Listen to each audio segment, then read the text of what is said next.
Hey guys, we're back at it for episode number 3 of the Opeth discography review. Already almost a third of the way through, and 3 videos in one night.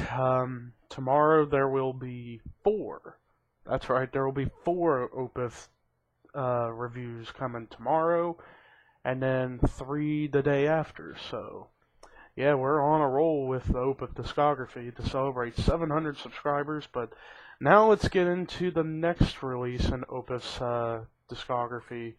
We waited 2 years from MORNINGRISE into this release here, My Arms, Your Hearse. Now, unlike the last 2 albums, this album is a concept album based on the life narrative of a man who dies and became a ghost, and his existence as a ghost around the woman he loved, and frustration, suspicions as he watches over his loved one after his death, and sad stories and stuff like that.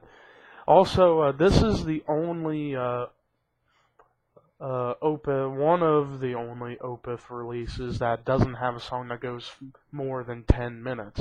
The longest song on this album is about a little over 9 minutes, and it's a 9-track affair for the standard edition, but the special reissue you have a couple songs, which I'll get into at the end, but it's a 9-song concept album, 3 instrumentals, which include Prologue, Madrigal, and Epilogue. So you get an intro and an ending to the whole story. And for the most part, every single song on the album kind of connects within each other to keep the storyline of the concept going throughout the whole entire album. But there you go. You start off with the normal tracks. You start with April Ethereal, which I probably destroyed. But that song just had like a lot of stuff going on with it. I mean, it was just well done. It was just an absolutely beautiful but a very heavy song too. And the same goes for When, and the song When actually happened to be my favorite song on the album because the way it starts and the way it just continues to evolve for the rest of its progress, which was the longest song on the album at a little over 9 minutes, it just had a lot to offer, and it delivered up to the goods. The Amen Corner, Demon of the Fall, Credence, and Karma, and also the instrumentals, all interconnected together, and this whole album, every single song was just absolutely incredible. I mean, it had something unique to it where, excuse me.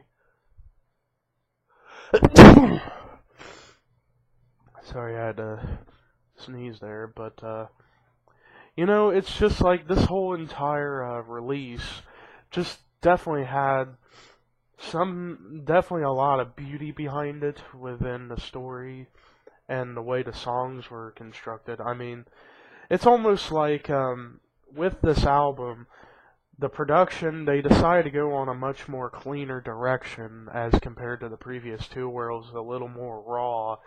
This album, while it's still pretty raw, you have a lot of solid, great production values to it. And also, the big change-up I noticed, most of the black metal influence from the previous 2 albums started to dissipate a little bit and start shining way more death metal than on MORNINGRISE. I think up to this point, Orchid was their most death metal release they had, up until My Arms, Your Hearse. With this album, Michael was able to implement a lot more death growls and very few black metal style vocals.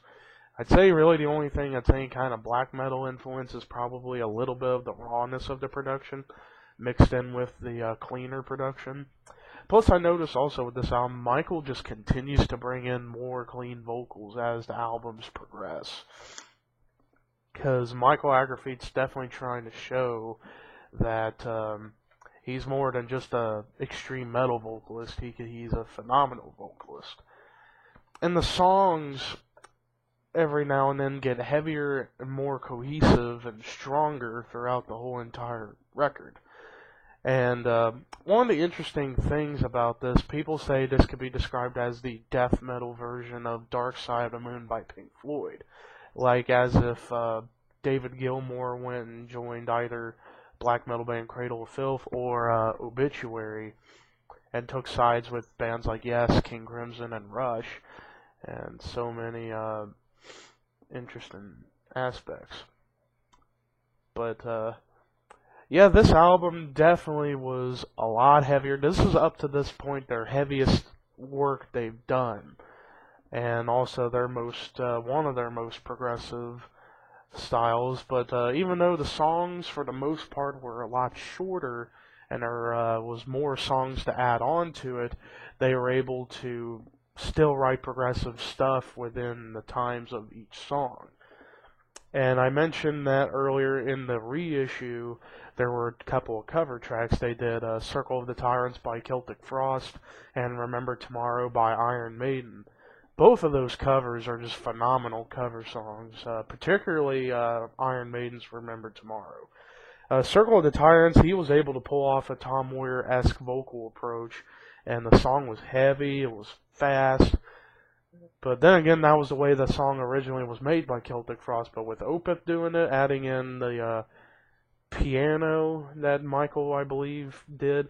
And then on Remember Tomorrow, where Mike's going all clean, he just sounds absolutely incredible. And I loved how it was arranged in that way. But overall with this album, the band just kept building momentum after each and every passing album up to this point. Like Orchid was a great debut, MORNINGRISE was a great step up. They topped themselves with My Arms Your Hearse. They went on a more ambitious thing by trying to do a concept album, and it worked. And this was the beginning. This album was definitely the real beginning for Opeth as far as big time success coming their way. Because after this, their next couple that's coming out are two of their most important stuff. But my thing is, for any person out there who's interested in checking out Opeth, say like an older fan that maybe lost their ways, maybe this is an album to go back to. But for any new fan, I would definitely suggest Blackwater Park. And we'll be getting to that album pretty soon, don't you worry. But My Arms Your Hearse, I give it a 9.75 out of 10. A near perfect album. The only any complaint I could really have at all is probably the actually I really can't think of any. Actually, no complaints whatsoever. But what did you guys think of My Arms Your Hearse? Did you think the band picked up a lot of steam after this? And do you see what am I saying? And what was you expecting to see on their next album? We'll find that out tomorrow, technically later in today, when we check out their next album. And it's an album that was regarded by some people as one of the best works in Opeth's catalog. I know Cover Killer Nation loves this album to death, and I'm looking forward to touching on it. That album we're going to talk about next is Still Life.